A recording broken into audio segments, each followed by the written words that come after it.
Hello, everyone. In this episode, we're going to learn about something that is meant to be the highlight of our lives. What is that? We get to find out in this episode. Hello, everyone. Welcome to Inspiring Generation Z.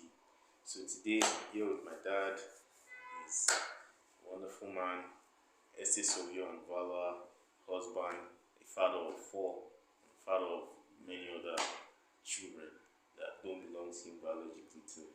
So, I'm here with him, and then I'm going to be asking him questions about the power of identity. So I'm sure you'll be encouraged. Please keep an attentive ear. So that before we go into the main session, please can you share with us a bit more about you?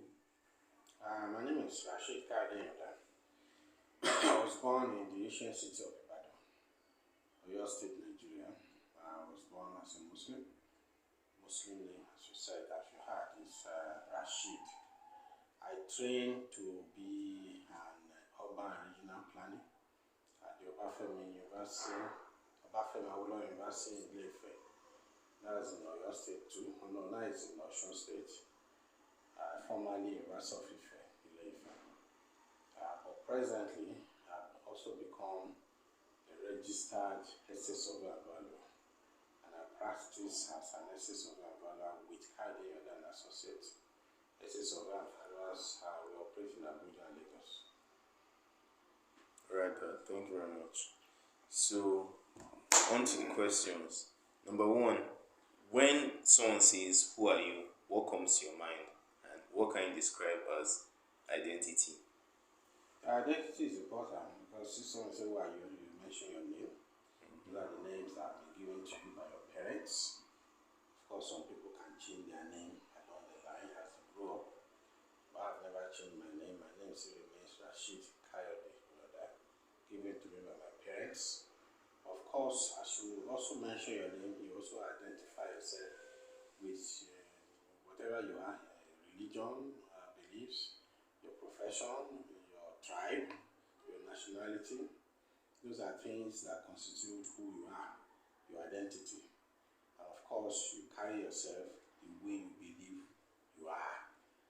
And of course, that describes who you are. All right, thank you very much.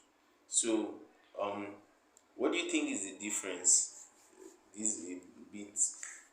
It's not something people ask all the time, but what do you think is the difference between who we are and who we have learned to be?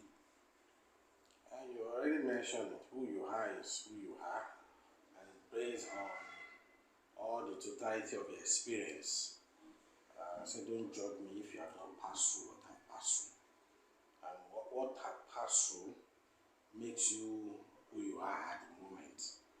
But of course, it depends on your attitude towards what you have passed through. If you have the right attitude, you become a better person. But if you have the wrong attitude, you become a poor image of who you are. So, who you are and what and who people see you to be a bit. So, people see you based on their experience with you and what they have heard about you. But it's very erroneous for you to conclude the identity of a person based solely of what other people have told you about the person. You need to have an experience of who that person is, and you form your own opinion. I think that's in a nutshell what I can respond to. All right, thank you. So, um, now, what do you think are the foundational blocks towards a person having an identity? Foundational block at the parents, that's the first. That's the contact the child has, the parents. So it's also important for the parents to have to comport themselves, to present a good image. It's just like when you snap a picture, it is what the camera capture that is produced. So as the child grows, he's capturing some pictures about the father, he's capturing some pictures about the mother, and if they are siblings or uncles or whatever, he's capturing pictures about them. So it's important for the parents to present the right image to the child, who a father is, who a mother is, what are the things that constitute a good home. things that is making the child to form an opinion about who he is.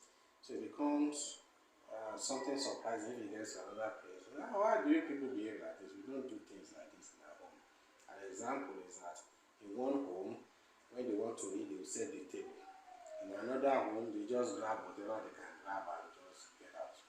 So what are you presenting to the child? Secondly, as the child goes to the outside world through education, through training, through working, the society tries to mold him. Some of the things that are erroneous that he picked up even from the home, the society can also correct it. There's something they call culture shock. You understand? In Yoruba, typically Yoruba person greets. But some culture don't believe in greeting. They don't believe in giving respect, even though the Bible also supports that. So the society tried to knock out some things from the child, but how strong the child believes in what he has been given by his parents will depend on how he will attack the society. So basically that's what molds the identity of a child, or your own identity. And of course, circumstances can also come, the storms of life, we call it, to also try to mold your life.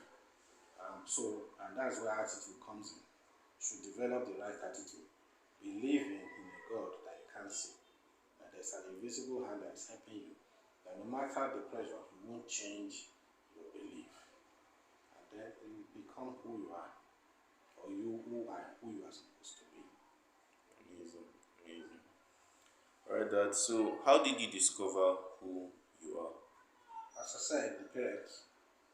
One example is my dad was a very meticulous person, very organized, keeps to time, and was neat. My mom is always also keeping to time, and I remember that she's very smart. Even those days when you used to work with her, you have to, as a young child, you need to even run to keep up with her pace.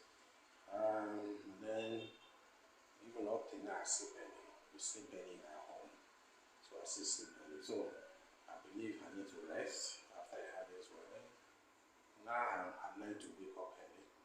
Then school, as an urban planner, you need to become organized. You need to, how do you organize a city? How do you organize a town? How do you organize a neighborhood?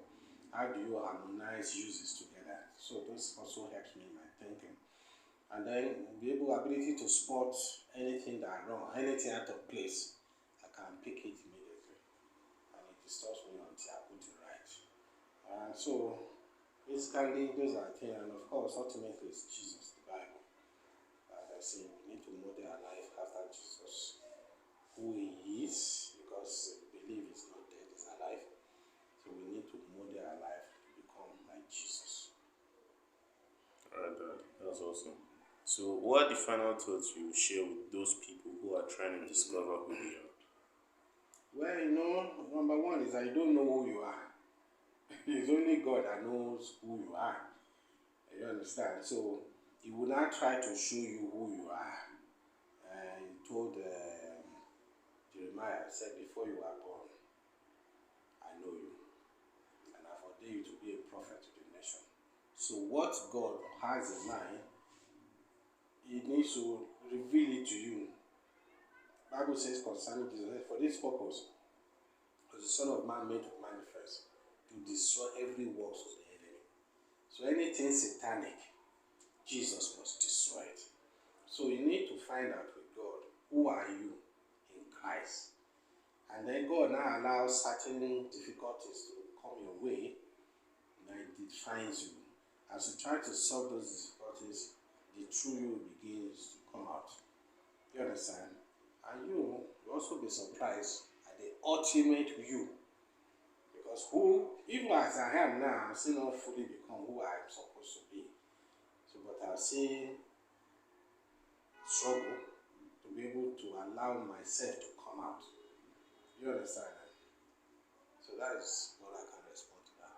That's amazing. So, firstly, it starts from God. From God, you get to encounter different challenges, and as you encounter different challenges, you still have to depend on Him to discover who you are. So it's more of like a growth process. It's never stagnant. Thank you, Dad. I appreciate appreciate that.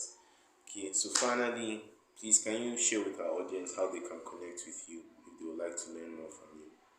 You can connect with me through my telephone, which is +234 083 33 14 0503. I'll take it again.